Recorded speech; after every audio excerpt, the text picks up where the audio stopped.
നമസ്കാരം. ക്രിക്കറ്റ് ടോക്സിലേക്ക് ഏവർക്കും സ്വാഗതം.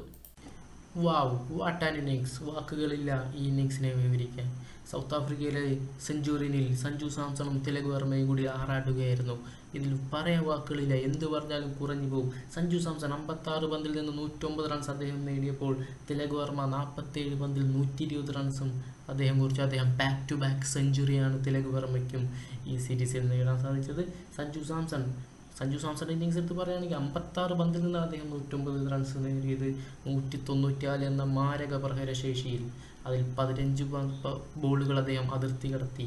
6 ബൗണ്ടറിയും 9 പന്ത് അദ്ദേഹം നിലം തൊടാതെ സിക്സറും അടിച്ചു. എന്ത് വാക്കുകൾ! നല്ല ഒഴുക്കുള്ള കളിയായിരുന്നു സഞ്ജുവിൻ്റെ. ഇതുപോലത്തെ ഒരു കളി കാണാനാണ് നമ്മൾ മലയാളികൾ സഞ്ജുവിൽ നിന്നും ആഗ്രഹിക്കുന്നത്. തൊട്ടുപുറകെ തിലക് വർമ്മയും ഒട്ടും മോശമാക്കിയില്ല. 47 പന്തിൽ അദ്ദേഹം 120 റൺസ് അടിച്ചു. അതിൽ 19 പന്തുകൾ അദ്ദേഹം ബൗണ്ടറി നടത്തി. അതിൽ 9 ഫോറും 10 പന്തുകൾ അദ്ദേഹം സിക്സർ നടത്തി. അതായത് 60 റൺസ് അദ്ദേഹം സിക്സറിലൂടെ മാത്രം ടീമിനായി നേടിക്കൊടുത്തു. 255 എന്ന മാരക പ്രഹരശേഷിയിലാണ് തിലക് വർമ്മ ബാറ്റ് ചെയ്തത്. ഇന്ത്യക്കായി 20 ഓവറിൽ 20 ചേർന്ന് 283 ഒരു വിക്കറ്റാണ് ഇന്ത്യക്ക് നഷ്ടമായത്. 20 ഓവറിൽ അതിൽ അഭിഷേക് ശർമ്മയുടെ വിക്കറ്റ് മാത്രമാണ് ഇന്ത്യക്ക് നഷ്ടമായത്. അദ്ദേഹവും മോശമാക്കിയില്ല. 18 പന്തിൽ അദ്ദേഹം 36 റൺസ് എടുത്തു.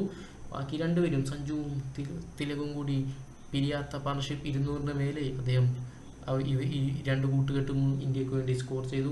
What A batting! വാക്കുകളിലെ വിശേഷിപ്പിക്കാൻ. Thank you Sanju, thank you Tilak Varma.